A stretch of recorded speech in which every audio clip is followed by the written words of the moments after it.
जय श्री राम, जय सीताराम। दोस्तों, परिवर्तनी एकादशी कब है? यानी कि सितंबर महीने में पड़ने वाली दूसरी एकादशी कब है?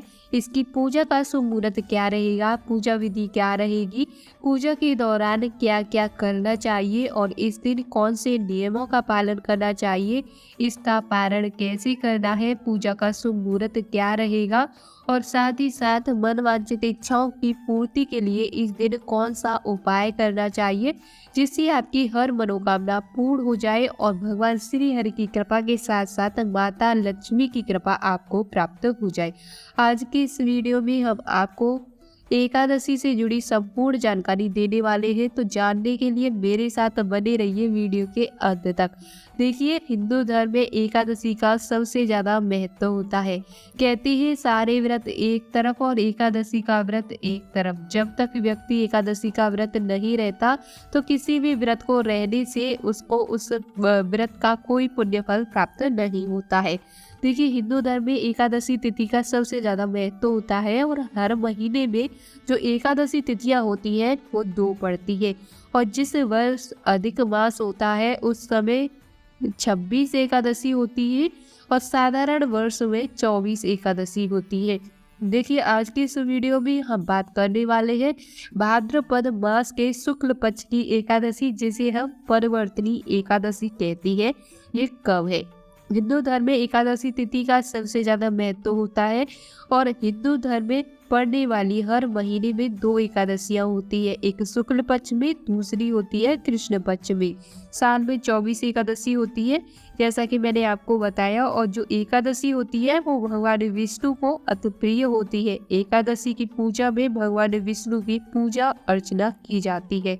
इस दिन विधि विधान से भगवान विष्णु की पूजा अर्चना करने से व्यक्ति की मनवांछित इच्छाएं पूर्ण हो जाती है। इस समय चल रहा है भाद्र मास, यानी कि भाद्र मास के शुक्ल पक्ष की एकादशी, जिसे हम परिवर्तनी एकादशी के नाम से जानते हैं। परिवर्तनी एकादशी का जो मुहूर्त रहेगा वो रहेगा, यानी कि एकादशी तिथि प्रारंभ होगी 25 सितंबर को सुबह 7:55 से और ये एकादशी समाप्त होगी 26 सितंबर को सुबह 5:01 पर। यानी कि 26 सितंबर को इस एकादशी का पारण किया जाएगा। और दोस्तों, पारण का जो समय रहेगा वो 26 सितंबर को दोपहर 1:25 से लेकर दोपहर 3:39 तक रहेगा। पारण तिथि के दिन हरिवासर समाप्त होने का समय यानी कि सुबह 10:11 है। इस समय में ही, यानी आपको हरिवासर समाप्त होने के बाद ही आपको व्रत का पारण करना है। 27 सितंबर को गौड़ एकादशी के लिए पारण व्रत तोड़ने का समय रहेगा सुबह 6:12 से लेकर सुबह 8:36 तक। पारण के दिन द्वादशी सूर्योदय से पहले ही समाप्त हो जाएगी। और एकादशी की जो पूजा है वो कैसे करनी है, तो देखिए, आपको एकादशी के दिन सुबह जल्दी उठकर स्नान आदि से निवृत्त हो जाना है और जो घर का मंदिर है उसी में आपको एक दीपक जलाना है और एक चौकी लेनी है। चौकी को बिछाकर उस पर पीला वस्त्र बिछाना है और जो भगवान विष्णु की प्रतिमा आपके घर में है उसी को रख लें। नहीं है तो आप लड्डू गोपाल को भी रख सकते हैं। फिर आपको भगवान विष्णु, यानी कि जो लड्डू गोपाल की मूर्ति या भगवान विष्णु की मूर्ति जो भी आपने पूजा के लिए रखी है उसका गंगा जल से अभिषेक करना है। फिर भगवान विष्णु को पुष्प और तुलसी दल समर्पित करना है। अगर संभव हो तो आप इस दिन व्रत अवश्य रखें, नहीं रखते हैं तो आप पूजा तो अवश्य ही कर लें, तो भी आपको एकादशी व्रत का जो संपूर्ण लाभ है वो प्राप्त हो जाएगा।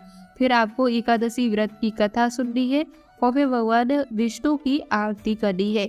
भगवान को भोग लगाते समय आपको एक बात का ध्यान रखना है कि इनको सात्विक चीजों का ही भोग लगाना है और भगवान विष्णु के भोग में तुलसी का जो पत्ता है वो आपको अवश्य ही शामिल करना है। ऐसा माना जाता है कि बिना तुलसी के भगवान विष्णु भोग स्वीकार नहीं करते हैं। दोस्तों, इस पावन दिन भगवान विष्णु के साथ साथ माँ लक्ष्मी की पूजा करने से व्यक्ति के ऊपर माँ लक्ष्मी की कृपा होती है। जो भगवान विष्णु की पूजा करते हैं उनको माँ लक्ष्मी की पूजा साथ में अवश्य करनी चाहिए।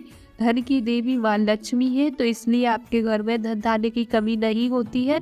इस दिन भगवान का अधिक से अधिक ध्यान करें, भजन करें, कीर्तन करें और एक बात का विशेष आपको ध्यान रखना है कि इस दिन आपको जो भगवान विष्णु को भोग लगाना है वो तुलसी दल डालकर ही आपको भोग लगाना है। बिना तुलसी दल के भगवान भोग स्वीकार नहीं करते हैं। देखिए हमारे यहाँ पर तो एकादशी के दिन तुलसी की पूजा की जाती है। आप अपने हिसाब से आपके यहाँ पर जो परंपराएं हैं, जो विधि है, उसी के हिसाब से आप इस दिन पूजा कर सकते हैं। कई ग्रंथों में, कई वीडियो में ये बात बोली जाती है कि एकादशी के दिन तुलसी पूजा नहीं करनी चाहिए, वर्जित मानी जाती है। परंतु शास्त्रों की माने तो शास्त्रों में ऐसा कहीं नहीं लिखा कि एकादशी के दिन पूजा नहीं करनी चाहिए। ये अपने अपने यहाँ की मान्यता है और जो आपका मन करे, जो आपका अंतरात्मा करे, वो आप कर सकते हैं। देखिए एकादशी व्रत में पूजा की सामग्री क्या क्या होगी। देखिए एकादशी व्रत में जो पूजा की सामग्री में मैंने आपको बताया कि भगवान विष्णु की मूर्ति आपको लेनी है, पुष्प लेना है, नारियल लेना है, सुपारी लेनी है, फल, लौंग, धूप, दीप, घी, पंचामृत, अक्षत, तुलसी दल, चंदन, मिष्टान, ये सारी सामग्री आपको लेनी है। और साथ ही इस दिन गाय को आटे से बनी 5, 7, 11 जो भी संभव हो उतनी लोइयां बना करके अपने हाथों से अवश्य ही खिलानी है। तभी आपको पूजा के लिए बैठ जाना है। और जब आप व्रत का पारण करेंगे उसके बाद भी आपको गाय माता को आटे की बनाई हुई छोटी छोटी लोइयां खिलानी है। देखिए जो लोइयां आप बनाकर गाय माता को खिलाएंगे उन लोइयों पर आपको हल्दी का टीका लगाना है और थोड़ी सी चने की दाल रखनी है, थोड़ा सा मीठा रखना है और फिर आपको गाय माता को खिलाना। इस तरीके से आपको एकादशी की जो पूजा है वो करनी है। देखिए इस दिन महिलाओं को झाड़ू नहीं लगाना चाहिए।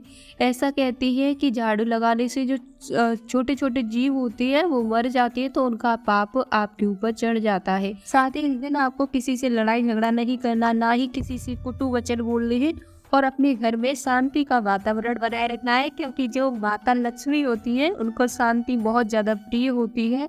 और जो एकादशी होती है उसमें माता लक्ष्मी की पूजा के साथ साथ भगवान विष्णु की पूजा की जाती है, तो माता लक्ष्मी कभी नाराज नहीं होती है, ऐसे घर में अपना बसेरा बना करके रखती है। और देखिए आपकी कोई विशेष इच्छा है, कोई विशेष मनोकामना है तो आप इस दिन तुलसी के पत्तों की 11 पत्तों की माला बना करके किसी भी नारायण के मंदिर में जाकर भगवान विष्णु को समर्पित करके आना और एक घी का दीपा जला कर आना और अपनी इच्छा को बोल कर आते हैं तो आपकी वो इच्छा पूर्ण हो जाती है। दोस्तों आज के इस वीडियो में बताई गई एकादशी से जुड़ी संपूर्ण जानकारी आप सभी को अच्छे से पसंद आई होगी। वीडियो पसंद आए तो वीडियो को लाइक करें, शेयर करें। ऐसी पूजा पाठ से जुड़ी सही सटीक जानकारी के लिए चैनल को सब्सक्राइब करना बिल्कुल ना भूलें। जो भी जानकारियाँ होती है वो मैं समय से पहले आप सभी तक पहुंचाने का पूरा प्रयास करती हूँ। आपका कोई भी कमेंट हो तो आप मुझे कमेंट के माध्यम से पूछ सकते हैं, यानी कि आपका कोई प्रश्न है तो आप उस प्रश्न का उत्तर पाने के लिए कमेंट कर दें, या आपको उसका उत्तर अवश्य दूंगी। आप सभी का वीडियो देखने के लिए दिल से धन्यवाद। मैं मिलती हूँ आपको नेक्स्ट वीडियो में।